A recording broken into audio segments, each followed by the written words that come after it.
Crime alert, जुर्म के खिलाफ आवाज। जा बेटा, भगवान तेरा भला करे।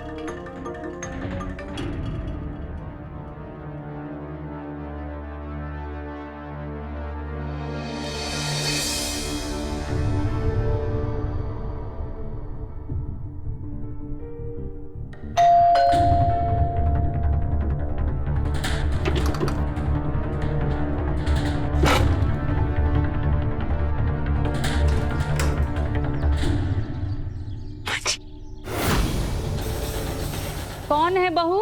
माँ जी, कारपेंटर है। नमस्ते माँ जी।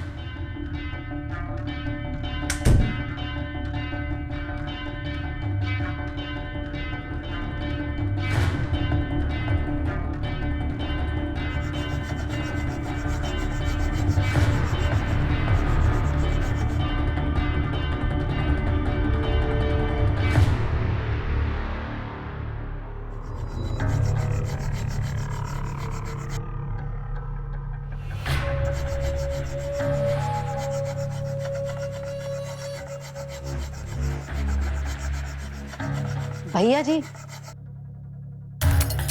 आप बाहर जाकर काम कर लीजिए ना।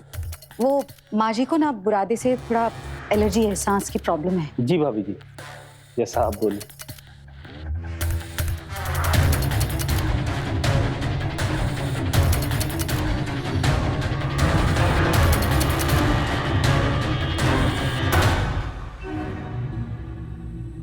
माँ जी, चाय।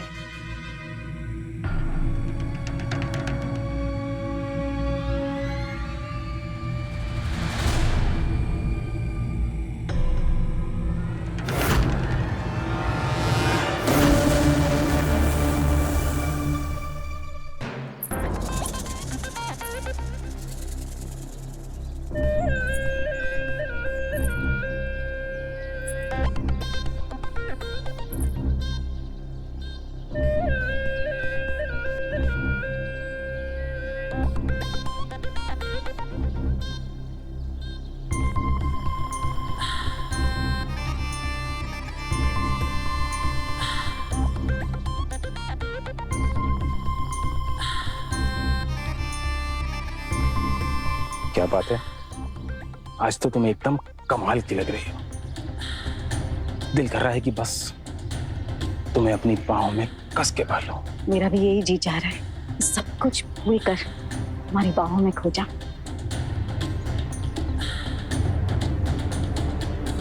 वैसे ऐसे चुपके चुपके मिलने का भी अपना ही मजा है। वो तो है। चाय पियो।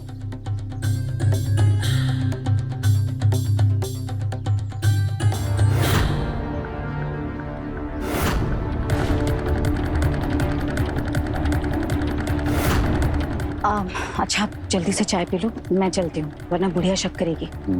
ठीक।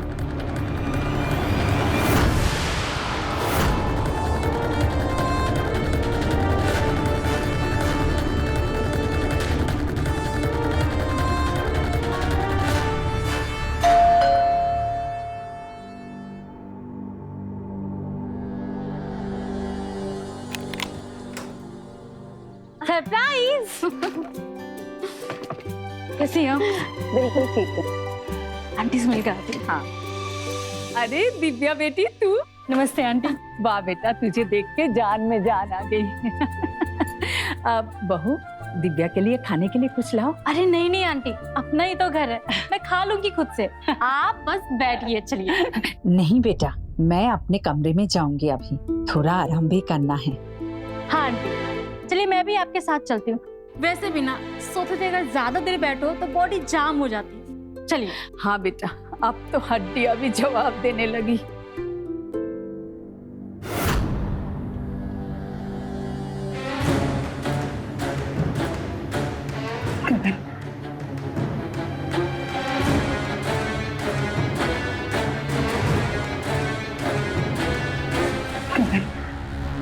कुछ घंटों की जुदाई भी मुझसे बर्दाश्त नहीं हो रही। मैं कैसे जी पाऊंगी तुम्हारे बिना? मैं नहीं रह सकती तुम्हारे बिना। मैं भी तुम्हारे बिना नहीं रह सकता मानसी। मुझे हर वक्त हर पल बस तुम्हारी ही याद आती है। ये डर, ये चुप चुप कर मिलना, ये कब तक चलेगा? बस कुछ दिन और, उसके बाद सब कुछ बदल देंगे।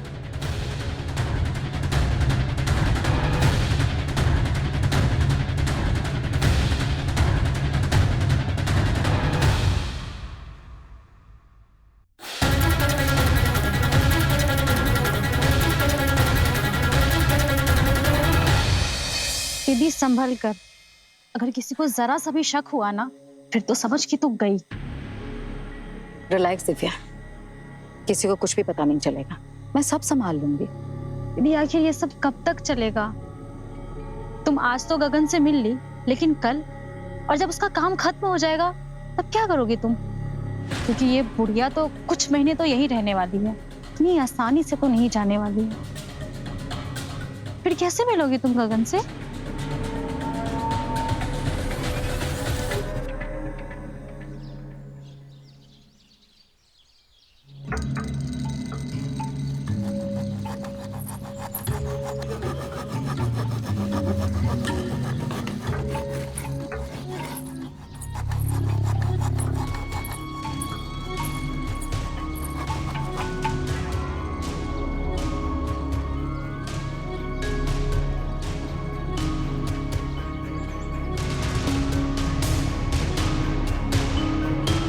वाह, आज तो चाय में चाय से ज्यादा तुम्हारी उंगलियों का टेस्ट आया। अच्छा चुप करो, कोई सुन लेगा।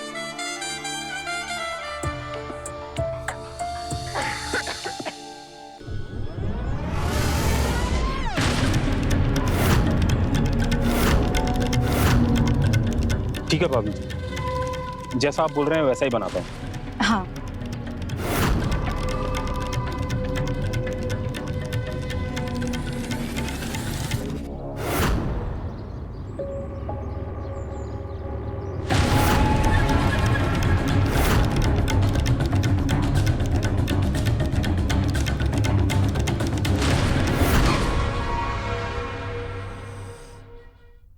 अच्छा लग रहा है बेटा। बेटा हाँ माँ। एक बच्चा कर ले। 4 साल हो गए शादी को, मेरे मरने से पहले पोते का मुंह तो दिखा दे मुझे। माँ ऐसी बातें मत करो, आपको कुछ नहीं होगा माँ। यदि आपको पोता चाहिए तो मैं इस बारे में बात करूंगा मानसी से, ठीक है? देख बेटा, मुझे नहीं लगता है वो मानेगी। वो क्यों नहीं मानेगी? वो मेरी पत्नी है, मेरी हर बात मानती है माँ। मतलब ये बाल धूप से सफेद नहीं हुए हैं। बहू के लक्षण कुछ ठीक नहीं लग रहे मुझे। थोड़ा लगाम कस के रखा कर बेटा, समझ मेरी बात को। माँ तुम कुछ ज्यादा ही सोच रही है, मैं देख लूंगा, ठीक है? तुम बस आराम करो।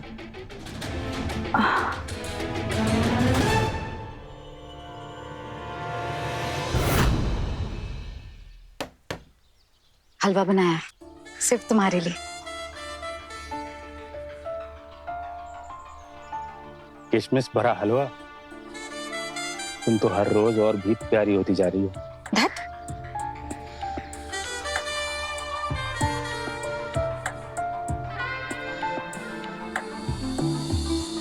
खिलाओ। कहाँ मर गई बहू? अरे इधर आ। अरे बाप रे। हाँ हाँ माँ जी, क्या हुआ? संजय पैसे दे के गया होगा, दे मुझे। लेकिन आपको इतने सारे पैसों की जरूरत क्यों पड़ गई? थोड़ा अपने बेटे पर भी तरस खाइए माँ जी, खर्च कम कीजिए। अच्छा, तू कौन होती है मेरे और मेरे बेटे के बीच बोलने वाली? हाँ, तेरा तो खर्चा उठा रहा है ना, और मैं तेरे जैसे फिजूल खर्च नहीं करती हूँ। माँ जी मैं पत्नी हूँ उनकी, मेरा भी हक है उन पर। हक? पहले पत्नी होने का धर्म निभा। शर्म नहीं आती तुझे? हाँ, शादीशुदा होकर पराये मर्द से मुस्कुरा के बातें करती है। अच्छा एक बात बता, बच्चा क्यों नहीं कर रही है? मुझे सब पता है। आजादी चाहिए तुझे, तू नैन मटक्का करती है, मेरे बेटे को धोखा दे रही है। बस माँ जी, मेरी पर्सनल लाइफ के बारे में प्लीज मत बोलिए। और ये मेरा और संजय का आपस का मामला हम बात कर लेंगे।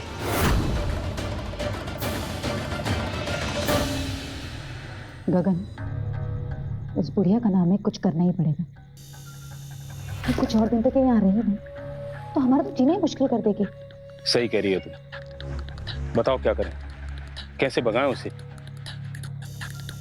मुझे पता है इस बुढ़िया के साथ क्या करना है, मैं देख लूंगी।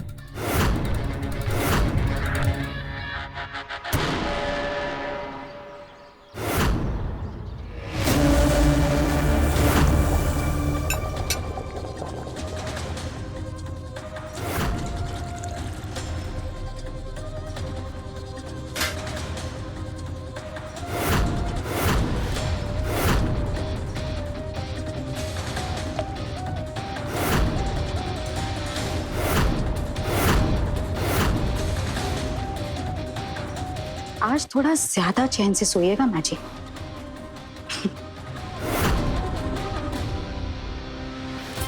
माँ जी लीजिए चाय।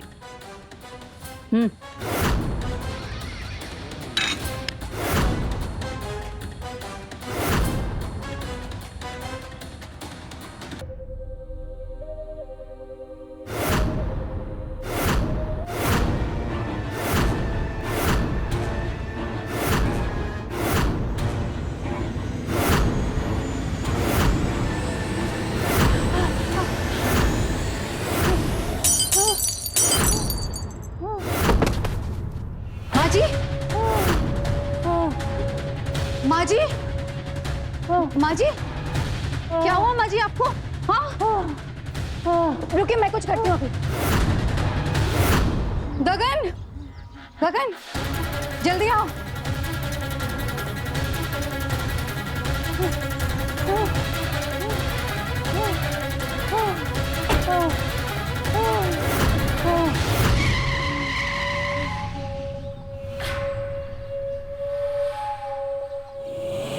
कुछ लोग ऐसे होते हैं जिनके पास सब कुछ होते हुए भी वो कभी खुश नहीं रह पाते।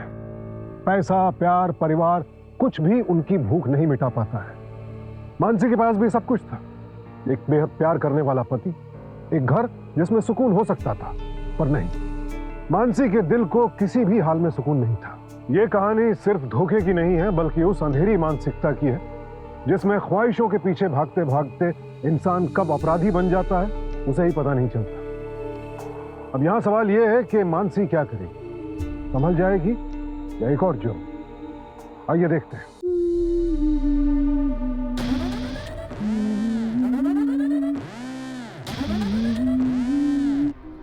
संजय, माँ जी कैसी हैं? बेहतर है, पर माँ बहुत कमजोर हो गई है। डॉक्टर ने कहा कुछ दिन और आप जब इसमें रहेंगे तो शायद ठीक हो जाए।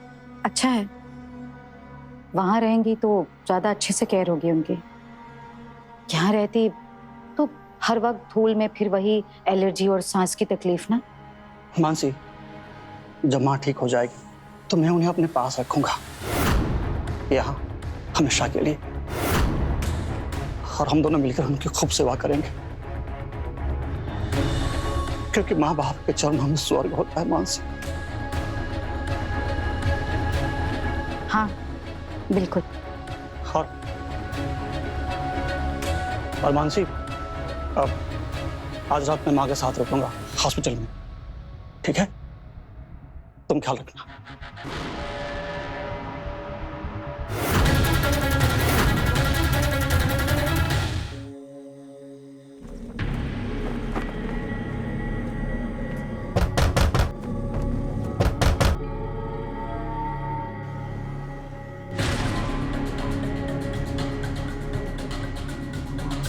अरे वाह मेरी जान, सीधा हॉस्पिटल पहुंचा दिया।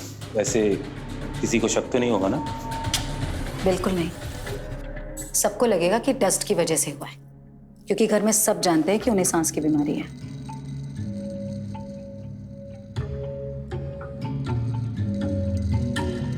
चलो अच्छा हुआ, अब हम बिना डरे मिल सकेंगे।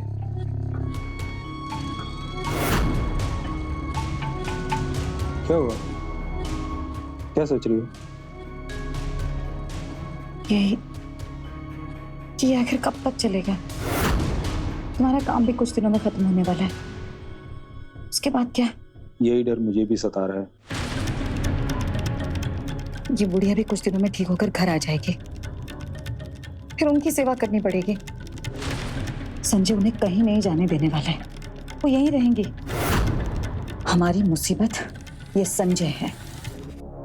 ये बुढ़िया तो टपक भी जाएगी, लेकिन संजय तो यहीं रहेंगे ना। तो फिर संजय का ही इंतजाम करना पड़ेगा। ऐसा हो सकता है। हाँ, तो फिर ऐसा कुछ करना ना कि हमारे रास्ते का कांटा भी हट जाए और उसकी सारी दौलत भी मुझे मिल जाए, ताकि हम दोनों ऐश से रह सके। ऐसा ही होगा। बाकी प्लान मैं कल बताता हूँ। हेलो। हाँ बोल गगन। मुझे सांप का जहर चाहिए। हाँ ठीक है।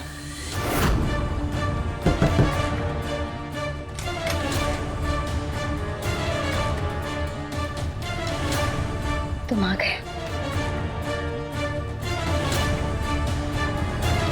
ये लो, इसमें सांप का जहर है। तुम इसे उसके खाने में मिलाकर खिला देना। वैसे आज रात को वो यहीं रुकेगा ना?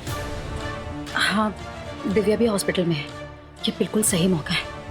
लेकिन गगन, मुझे डर है कहीं किसी को शक तो नहीं होगा ना? नहीं, ये जहर वही है जो सांप के काटने में होता है। तुम बस इसे उसके खाने में मिलाकर खिला देना। लेकिन अगर सांप के बिना काटे जहर मिल गया तो सबको हम पर शक हो जाएगा, हम पकड़े जाएंगे। मैं रात को वापस आऊंगा। हम कील से उसके पैर में निशान बना देंगे, सांप के काटने जैसा। कोई शक नहीं करेगा। तुम बस वही करो जो मैं कह रहा हूँ। और वैसे भी कल बुढ़िया घर वापस आ जाएगी। हमारे पास सिर्फ आज रात का ही टाइम है। ठीक है, हमें कोई अलग नहीं कर पाएगा। कोई नहीं। ये लो, मैं निकलता हूँ, तुम तैयार रहना।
एम्बुलेंस को फोन करो, पोस्टमार्टम के लिए ले जाना है। जी सर।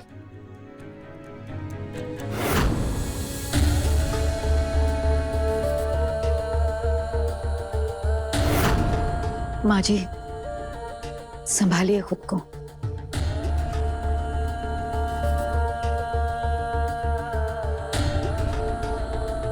मनोज, पल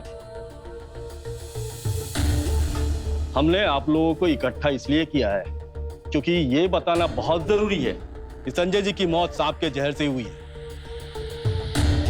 लेकिन उनके पैरों पे जो निशान है वो सांप काटने का नहीं है, वो गलत है।